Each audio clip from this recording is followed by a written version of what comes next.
Hi friends, తెలంగాణలో మనకు 1949 పోస్టులకు ఉద్యోగ ప్రకటనలు ఆగిపోయాయి.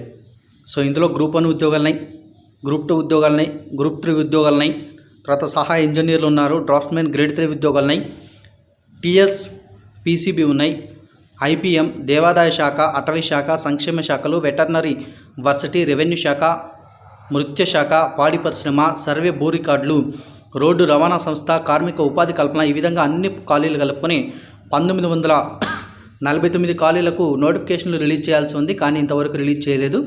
సో రిలీజ్ చేయకపోవడానికి కారణాలు ఏంటని చెప్పేసి మనకు ఈ అప్డేట్లు ఇవ్వడం జరిగింది. చూడండి, ఫస్ట్ కానీ చూడండి, తెలంగాణలో నిరుద్యోగులకు తప్పని నిరీక్షణని ఇచ్చారు. నిబంధనల రూపకల్పనలో జాప్యంతో నిలిచిన సర్కారీ కొలువుల ప్రకటనలు, ఏడాది అవుతున్నా వెలువడిన గ్రూప్ 1 నోటిఫికేషన్, టీఎస్పీఎస్సీ పరిధిలో నిలిచిపోయిన 1949 పోస్టులను ఇచ్చారు. మనకు రోస్టర్ లెక్కింపు ఎలా చేస్తారు, ఓకేనా, ప్రధాన కారణం ఇక్కడే ఉందని మనకు 2 హెడ్లైన్స్ ఇచ్చారు. సో దీనికి సంబంధించిన వివరాలన్నీ కూడా చూద్దాం. మొట్టమొదటిగా గ్రూప్ 1, 2 తదితర ఉద్యోగ ప్రకటనలు నిలిచిపోయాయి. రాష్ట్రపతి ఉత్తర్వుల ప్రకారం పోస్టుల విభజన, సర్వీస్ నిబంధనలు రూపొందించడంలో జాప్యంతో ఈ ప్రక్రియ అనేది నిలిచిపోయింది. ఏడాది నుంచి ఈ విషయమై కసరత్తు చేస్తున్నప్పటికీ స్పష్టత అయితే రాలేదు. తెలంగాణలో తొలి గ్రూప్ 1 ప్రకటనను గత ఏడాది జూన్లోనే వెలువరించాలని భావించారు. ఆల్రెడీ నేను కూడా వీడియో పెట్టాను. సో చాలామంది రానే రాదు నోటిఫికేషన్ అన్నారు, అలాగే అయిపోయింది వాస్తవాన్ని కూడా. సో ఏమైందంటే ఇక్కడ ఒక పెద్ద సమస్య వచ్చి పడింది. అది ఏందో చూద్దాం మనం. ఇక్కడ రాష్ట్రపతి ఉత్తర్వుల ప్రకారం పోస్టుల విభజనతో ముడిపడి దాదాపు 1949 పోస్టులకు ఉద్యోగ ప్రకటనలు ఆగిపోయాయి.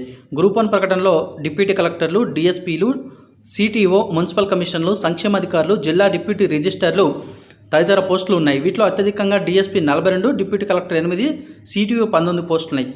సో కారణం వచ్చేసరికి మనకి ఏంటంటే, మనకి ఇక్కడ రాష్ట్రపతి ఉత్తర్వుల ప్రకారం ప్రస్తుతం గుర్తించిన పోస్టులను జిల్లా, జోన్లు, మల్టీ జోన్ల వారీగా పునర్విభజించాలి. ఈ ప్రక్రియ వెంటనే చేపట్టి ఆ మేరకు సవరణ ప్రతిపాదనలు పంపించాలంటూ 1949 పోస్టులను టీఎస్పీఎస్సీ వెనక్కి పంపించింది. సవరణ ప్రతిపాదనల కోసం టీఎస్పీఎస్సీ పలుమార్లు విభాగాధిపతులతోనూ సమావేశం నిర్వహించింది. ప్రక్రియ వేగవంతం చేయాలంటూ లేఖలు కూడా రాస్తుంది. మరోవైపు నూతన ఉత్తర్వుల ప్రకారము పోస్టుల విభజన, రోస్టర్, ఖాళీ పోస్టుల గుర్తింపుపై సాధారణ పరిపాలన విభాగం కూడా కసరత్తు ప్రారంభించింది.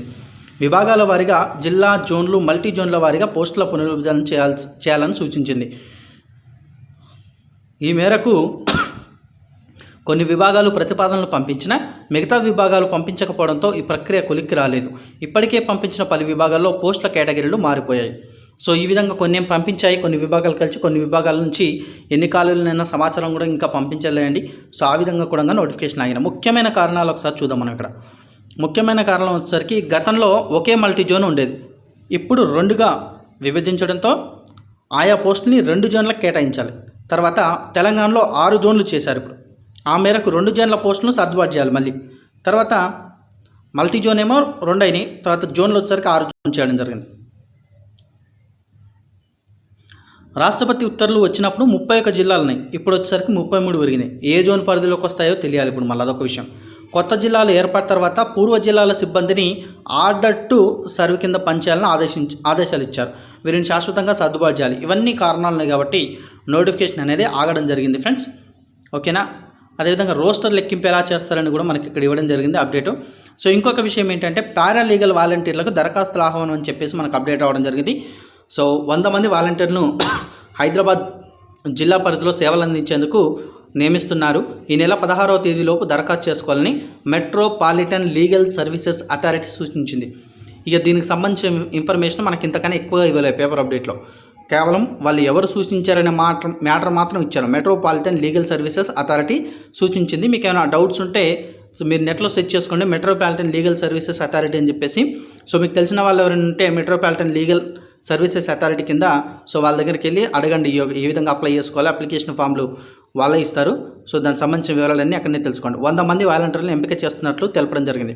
సో ఫ్రెండ్స్, ఇది ఈ వీడియోకి సంబంధించిన ఇన్ఫర్మేషన్. మీకు ఈ వీడియో కనుక నచ్చితే లైక్ చేయండి, తప్పకుండా వీడియోని షేర్ చేయండి, నన్ను ఫాలో అవ్వండి. Thanks for watching.